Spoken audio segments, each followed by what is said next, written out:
Hey guys, I'm running on 4 hours of sleep the last 2 nights, and it feels terrible. Doesn't feel good. So I'm going to talk to you today about efficient traveling and what you can do to not be like me.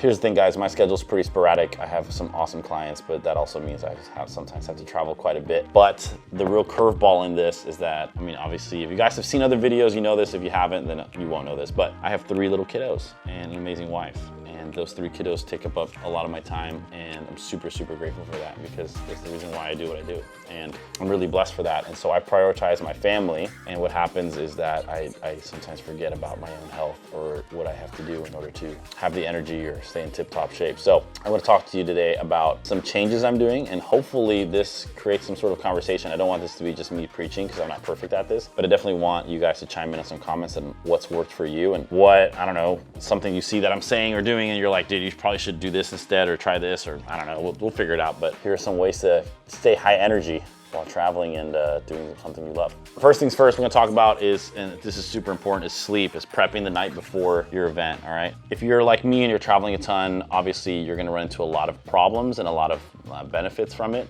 I'm gonna give you 5 tips on how to maximize and also how to maintenance all your travel and all the gigs you have. Number 1, if you have a shoot the next day, don't wait until that morning to prep for it. I'm talking about all your equipment, your batteries, your gear has to be charged and ready to go in the bag by the door.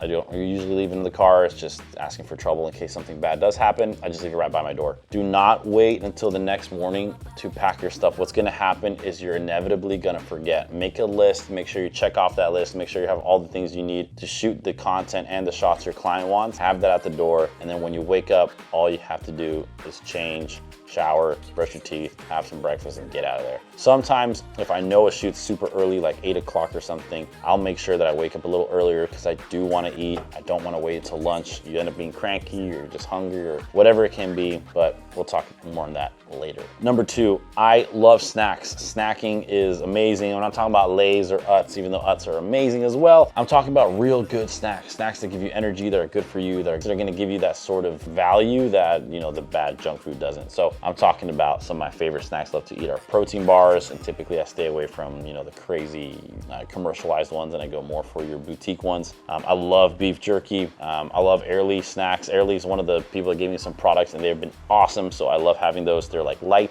They don't feel like they're so, I don't know, nasty to eat, if that makes any sense. They're really good. So I like those. And mainly I just have kind of rotate between that. And I always want to make sure that I'm fed, I'm hydrated, I'm ready to go, and in case I do get some munchies in a shoot, I can just quickly snack on a protein bar and call it good. So make sure you pack some great snacks for whatever shoot you have. Number 3, when traveling, you want to make sure all your stuff, all your agendas and itineraries are in one place. The worst thing to do is you have to dig around for a confirmation number, a rental number, a room number. You want to have all that set. It's going to help your client way more if you get all this stuff from their team, right? You want to make sure that you say, hey, I know we have a week till the shoot. I just want to make sure I have all the things in line. What's the confirmation number for the room? How do I check in? How should I get there? Awesome, thank you so much. Boom, boom, boom. You have a list of it, you have your agenda, and everything works out super seamlessly. The worst thing that can happen is you show up to a location or airport and you're asking your client an hour before one of their biggest speeches or something, hey man, how do I get into my room? It's just annoying, it's frustrating, no one likes it, it leaves a bad taste in your mouth. You wanna stay on top of it, make sure you have all your information, and you'll be traveling much safer. Number 4, if you find yourself traveling once or twice a month, it's time to find a card that's gonna give you the travel benefits that you deserve. That can be anything from your Delta Amex card to a Platinum card, to a Capital Venture card. All those cards are gonna allow you to leverage all the points and all the money that you're gonna spend when traveling. That counts rental cars and transportation and accommodations and flights, and anything like that will go through your card. I personally lean toward the Amex Platinum. I love the card. I know it's an expensive fee. I know a lot of people don't spend that $75K a year on it, so they don't really get the bonus of the lounge pass, but honestly, it's worth it if you can make it make sense. I'm talking if you travel at least once or twice a month, right there is just gonna make sense for you. You're gonna get all the points you need. You're gonna have the lounge benefits. I have saved probably $500 on being able to go into a lounge and eat the food there and not be able to, or not spend it all over the airport with their crazy prices. So huge huge benefit. Make sure you get those, and make sure you get those reward points that come with it. If you want a link for that, let me know. I'll shoot you my little Amex link and we make some points together, all right?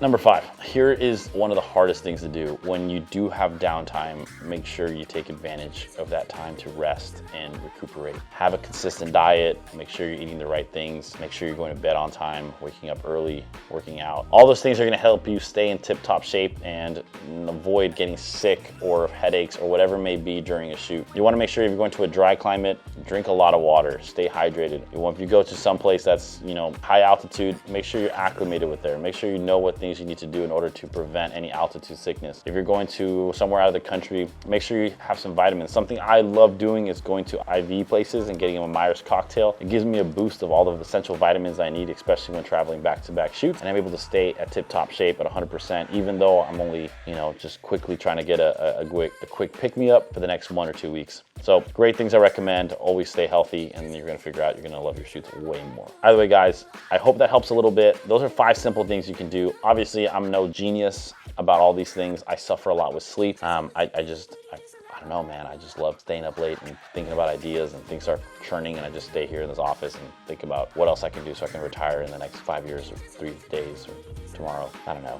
But either way, if you have any suggestions for me, I would love that. Take multivitamins, take your vitamin C, drink a lot of water, and have some fun out there. See ya.